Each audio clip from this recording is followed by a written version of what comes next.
महिलाओं के लिए विज्ञान, स्वास्थ्य एवं पोषण। अब आप सुनेंगे हमारा विशेष कार्यक्रम। ये कार्यक्रम राष्ट्रीय विज्ञान एवं प्रौद्योगिकी संचार परिषद, विज्ञान एवं प्रौद्योगिकी विभाग, भारत सरकार द्वारा उत्प्रेरित एवं समर्थित है और इसे कुमाऊवानी सामुदायिक रेडियो द्वारा तैयार किया गया।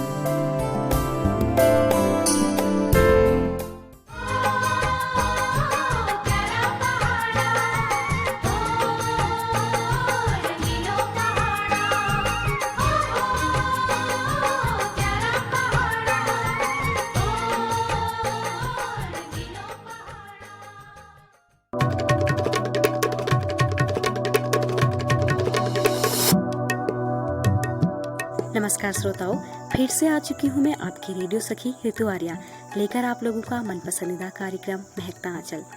और आज हम कार्यक्रम में बात कर रहे हैं नव यौवन।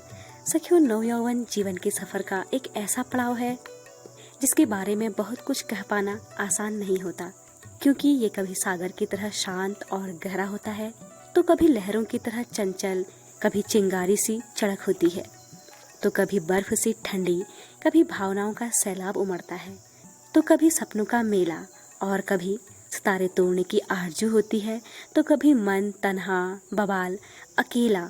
साथ ही इस दौर में जोश तो अथाह होता है, लेकिन होश मुट्ठी भर भी नहीं होता। जिंदगी में हर कदम पर नए नए अनुभवों को भुनाने की ज़रूरत होती है और खुद के पास ये अनुभवों की पूंजी तो होती नहीं, इसीलिए अगली पीढ़ी से उधार मांग मांग कर जीवन का सफर आगे बढ़ता है। सखियों, जब अनुभवों को साझा करने का मौका मिलता है तो ठीक है, और अगर नहीं तो कई मीठे अनुभव भी कड़वे लगने लगते हैं। सखियों, ये अवस्था और ये परिस्थितियाँ नवयुवक और नवयुवतियों दोनों के लिए लगभग एक सी होती है, लेकिन इन मौकों पर लड़के लड़कियों से बाजी मार लेते हैं। अक्सर लड़कियों के लिए हर एक कदम पर नई नई उलझनें पैदा होती हैं। कई बात ऐसी होती हैं जब उन्हें कई मौकों पर कई उलझे सवालों के जवाब चाहिए होते हैं। मानसिक और शारीरिक बदलावों का एक सुलझा हुआ मार्गदर्शन चाहिए होता है।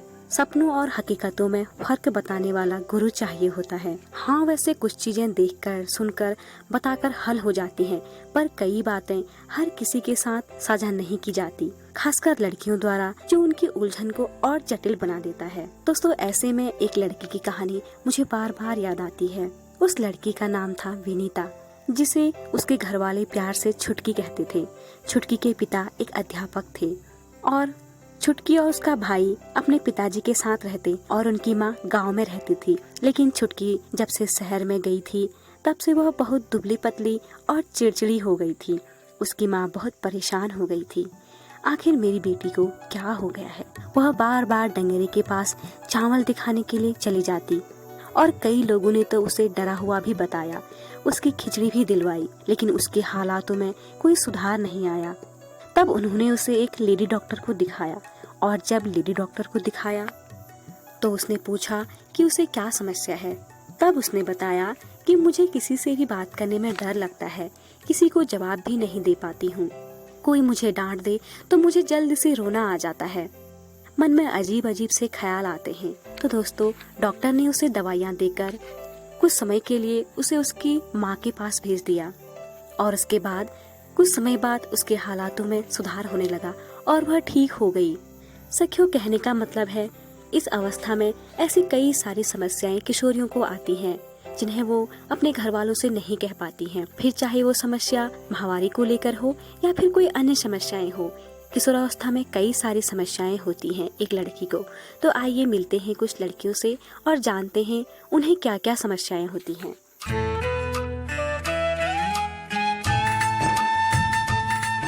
नमस्कार, आपका नाम? मेरा नाम रूपाली था। रूपाली, ये बताइए, क्या कभी कभी कोई ऐसी उलझनें होती हैं आपके साथ भी कि आप किसी दूसरे के साथ उनको साझा नहीं कर पाती हैं? हाँ, मेरे साथ कभी ऐसी पर्सनल प्रॉब्लम्स होती हैं जिनको मैं दूसरों के साथ शेयर नहीं कर सकती हूँ और वो इंटरनल होती हैं, इसलिए इस वजह से मैं कभी किसी और के साथ शेयर करने में थोड़ी प्रॉब्लम्स आती हैं। अच्छा, सपोज आपने कहा कि कुछ प्रॉब्लम ऐसी हैं जिन्हें नहीं बांट सकती किसी के साथ, तो क्या इन समस्याओं को किसी से न रख पाने की वजह से आपको लगता है कि मेरा मानसिक स्वास्थ्य पर कोई असर पड़ रहा है इसका? हाँ, मेंटली डिस्टर्ब तो हो सकता है अगर कोई किसी को कुछ ज़्यादा ही बड़ी प्रॉब्लम है और हाँ वो दूसरे को नहीं बता रहा है, अपने पेरेंट्स को या फिर अपने फैमिली मेम्बर को नहीं बता रहा है, तो हाँ मेंटली वो थोड़ा प्रॉब्लम्स हो सकती हैं। और हाँ बेसिकली यहाँ गांव पे तो ऐसा देखा जाता है कि लड़कियां कभी कहीं जंगल जाएंगी या फिर कुछ काम से बाहर जाएंगी तो वो डरती भी हैं और फिर उससे निपटाने के लिए वो झाड़ फूक वगैरह कुछ करना पड़ता है। और हालांकि मेरे साथ तो ऐसा कुछ नहीं हुआ है, पर मैंने ऐसा देखा भी है अपने गाँव में आस पड़ोस में। और इससे ये इफ़ेक्ट पड़ता है कि उसका शारीरिक तो प्रॉब्लम्स होती हैं, मेंटली डिस्टर्ब ज़्यादा रहती है वो लड़की। नमस्कार, आपका नाम? मेरा नाम सुनीता है, मैं GGIC से हूँ। सुनीता जी, अगर हम बात करें किशोरावस्था की तो आमतौर पर ऐसी कौन कौन सी उलझनें होती हैं जिन्हें हम किसी के सामने नहीं रख पाते हैं? जैसे कि मैंने पहले बताया कि टीनेज एज में जो हमारी फिजिकली और मेंटली चेंजेस आते हैं हम किसी से शेयर नहीं कर पाते हैं, जैसे कि पीरियड्स का होना और क्या कहते हैं हमारे बॉडी में जो भी चेंजेस आते हैं हम किसी से शेयर नहीं कर पाते हैं। यही सारी उलझनें होती हैं और जब हम खुद पढ़ते हैं तब हमें इस चीज़ के बारे में पता चलता है। और क्योंकि हमें इन सब चीज़ों के बारे में नॉलेज देने वाला कोई होता नहीं है, कोई नहीं बताता कि क्या है, हम उलझन में रहते हैं और जब हम खुद से ही पढ़ेंगे तभी हमें समझ में आता है कि क्या है, क्या हो रहा है। अच्छा, इन तमाम समस्याओं को अगर हम किसी के पास हमने ना रखा, उस दौरान किसी को बताया नहीं था, तो इससे क्या हमारा मानसिक तौर पे भी हमारा कोई फ़र्क पड़ता है? इससे मेंटलिटी कोई प्रॉब्लम होता है? हाँ बिल्कुल होता है, क्योंकि हम एक बात को लेके मेंटली बहुत ही परेशान हो जाते हैं, हम बात को सोचते रहते हैं और हम किसी से कह नहीं पाते हैं, तो बहुत बड़ी उलझन होती है। आपका नाम? सुमन। अच्छा सुमन जी, हम किशोरावस्था की ही हम बात कर रहे हैं अभी भी, तो ऐसी आमतौर पर ऐसी कौन कौन सी उलझनें होती हैं उस दौरान जो हम किसी के साथ बांट नहीं पाते? उलझनें तो काफ़ी हैं, जैसे कि जो हमारे पीरियड्स होते हैं उनके बारे में हम कह नहीं पाते हैं और हमारे कुछ बॉडी जो विकसित होते हैं उसके बारे में हम नहीं कह सकते, जिससे हमारा जो मानसिक तनाव होता है वो हम एक दूसरे से नहीं कह पाते, जो इसके लिए हमें बहुत बड़ी समस्या पैदा करती है। अच्छा, तो आपने कहा कि वास्तव में हम समस्याओं को नहीं रख पाते हैं, तो क्या जैसे इन समस्याओं को हम अपने घर वालों के साथ नहीं बांट पाते हैं, इस वजह से आपको लगता है कि हमारी मानसिक तौर पे भी क्या हमें कोई असर पड़ता है इससे? जी बिल्कुल, क्योंकि इतना हमारे चारों तरफ से हम एक ही चीज़ को सोचते हैं कि हम किसको अपनी समस्या बताएं, किसको हम अपने मन की बातें कहें, उस वक्त हमारे पास कोई नहीं होता, तो इससे जो हमारा मस्तिष्क है या उसमें काफ़ी तनाव हो जाता है। ख़ास तौर पर इस टाइम पे तो जो हमारी माताजी उनका सपोर्ट होना चाहिए। हमारा समय ही कुछ और था, जो उस वक्त हमने ये बातें हमने ना किसी से कही और ना ही किसी को बताई। दोस्तों, मनुष्य की एक प्रवृत्ति होती है कि वह हमें अपनी भावनाओं से बांधना चाहता है और उसमें किसी प्रकार का समझौता उसे स्वीकार नहीं होता। ऐसी स्थिति में युवा और वयस्क पीढ़ी के बीच हमेशा एक द्वंद्व की स्थिति पैदा हो जाती है। अक्सर आपने देखा होगा, वृद्ध पीढ़ी चाहती है कि वह हमारे हिसाब से चले तो ठीक है, नहीं चले तो वह हम उसे अपने सिद्धांतों और आदर्शों के खिलाफ जाने वाला समझ बैठते हैं, जबकि यहाँ पर जरूरत होती है उसके मन की स्थिति को समझने की, उसके अंदर चल रही कश्मकश और पीड़ा को बाहर लाने की। इसके लिए हमें एक माहौल तैयार करने की आवश्यकता होती है, खास तौर पर उन नव युवाओं के लिए, क्योंकि उनकी मन स्थिति बहुत ही भावात्मक होती है। वह अपनी पीड़ा, अपनी उलझन को किसी के साथ बांट नहीं पाते हैं और ना ही उसे बाहर निकाल पाते हैं। और इसका असर क्या होता है ये तो आप अच्छे से समझ ही सकते हैं ना। खासकर इस दौर में शारीरिक और मानसिक बदलाव आते हैं, जिनमें कई चीजों को समझ पाना आसान नहीं होता।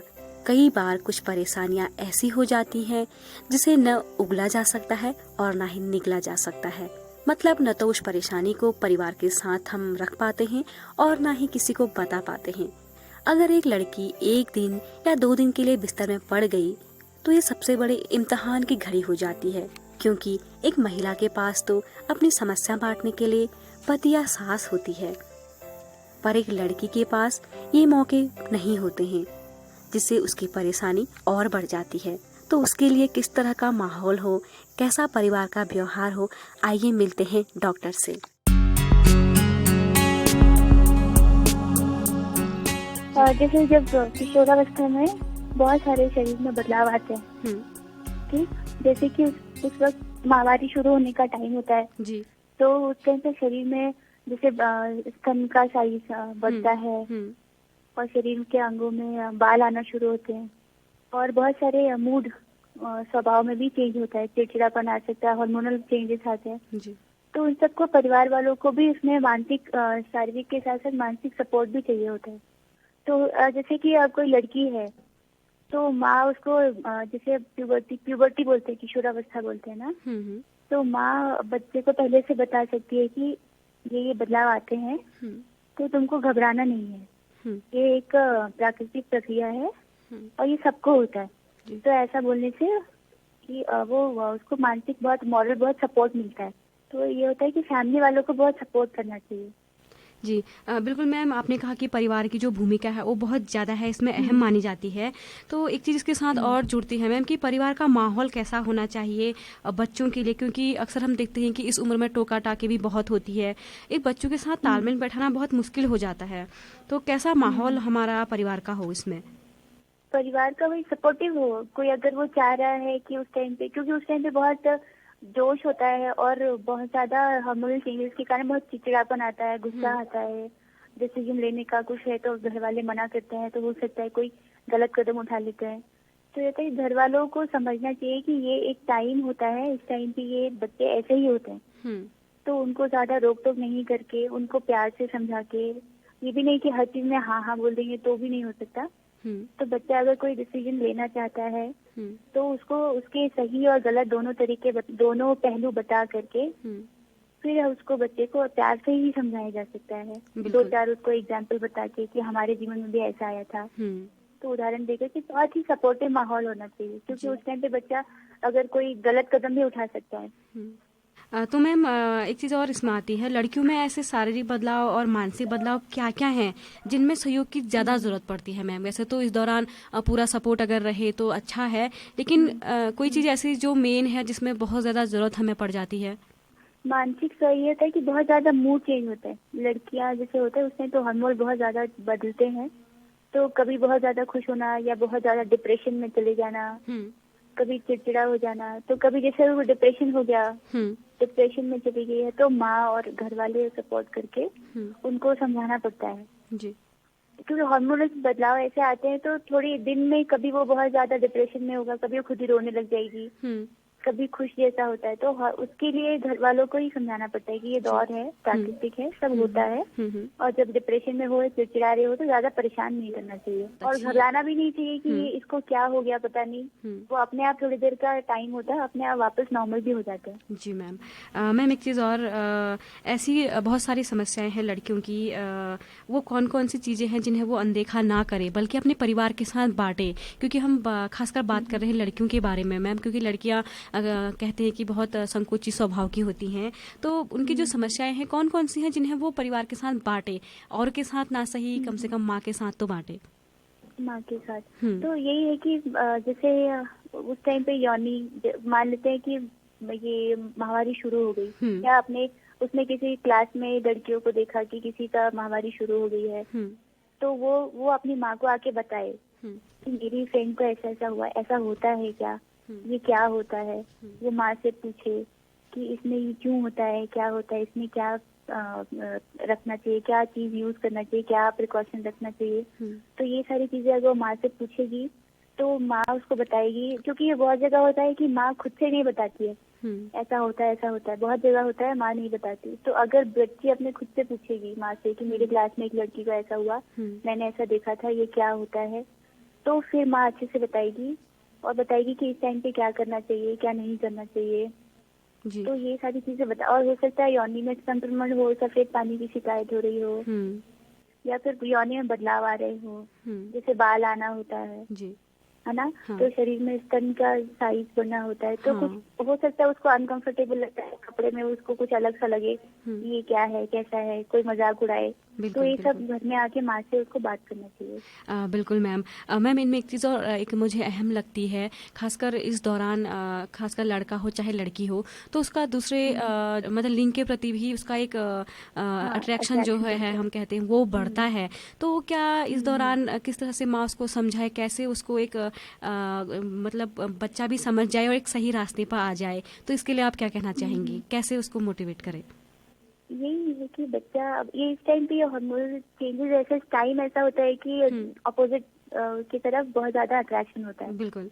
हाँ, तो बस उसको माँ को बस समझाना पड़ेगा कि तुम्हारी लिमिटेशन क्या है। अब उसको हम रोक नहीं सकते कि तुम ट्रैक मत हो या तुम बात मत करो या इधर मत जाओ, ये नहीं कर सकते। बस माँ को लिमिटेशन बतानी होंगी कि ये तुम्हारी लिमिटेशन है, इतनी फ्रेंडशिप करो, इससे ज्यादा मत करो। और उनको प्यार से समझाना पड़ेगा कि इस टाइम पे अगर हम रोकेंगे टोकेंगे तो और उल्टा असर होता है। इसलिए माँ अगर समझाएगी तुम्हारे ये लिमिटेशन है, यहाँ तक रहो, फ्रेंडशिप करो, बातें करो, तो फिर बच्चे धीरे धीरे वैसे भी समझ जाएंगे। बच्चे भी आजकल तो बच्चे बहुत स्मार्ट है। बिल्कुल मैम। तो एक चीज़ इसी सवाल के पीछे एक आखिरी सवाल है। इस दौरान मैम खासकर किशोर अवस्था में खान पान कैसा हो और एक जीवन शैली हम कैसे जिएं? और इसमें खान पान तो उनको ध्यान रखना, क्योंकि हमारे शरीर, लड़कियां हैं जैसे, उनको माहवारी शुरू होने का टाइम होता है, तो उस टाइम पे इनको वैसे ही खान पान की आयरन वाली चीजें, अधिक पौष्टिक चीजें, पौष्टिक आहार, सारी चीजें, प्रोटीन ज्यादा लेना। और फिर दूध अंडा अगर खाते हो तो दूध अंडा खाना, आयरन युक्त हरी सब्जियां खाना। तो डाइट ऐसा करना। और सबसे ज्यादा अच्छा है कि एक्सरसाइज सबसे ज्यादा महत्वपूर्ण है, क्योंकि आजकल बहुत बिजी लाइफ हो गई है, कोई अपने फिजिकल उसमें सिस्टम ध्यान नहीं देता। तो कम से कम 30 मिनट का एक्सरसाइज करें, अच्छा खाना खाएं, और हरी सब्जियां या फ्रूट ज्यादा, फाइबर वाली चीजें ज्यादा खाएं। और बाहर की चीजें जैसे जंक फूड्स होते हैं, कोल्ड ड्रिंक्स हो गया, बर्गर, पिज्जा, ये सारी चीजें अगर ना खाएं, ये जो पैकेट वाले फूड होते हैं ये सब ना खाएं, तो फिर ये सारी चीजें आसानी से अच्छे से हो जाती है। मतलब इस दौरान से बच्चे अच्छे से निकल जाते हैं। और फिर अगर और जीवन शैली ऐसी है, दिन भर मोबाइल, कंप्यूटर, इसमें लिमिटेशन हो। अगर कंप्यूटर में काम करना ही बहुत जरूरी है तो एक सही पोजीशन पे रह के काम करे, थोड़ी देर में आराम करते रहे बीच बीच में, और चाय कॉफी इन सब चीजों का कम से कम सेवन करें। सखियों, हमने पहले भी बात की थी कि किशोरावस्था एक बसंत काल है जिसमें अपने बच्चे को परिपक्व और संपूर्ण बनाने के लिए हमें काफी कुछ करने की जरूरत होती है। उम्मीद करती हूँ आज का कार्यक्रम आपको अच्छा लगा होगा।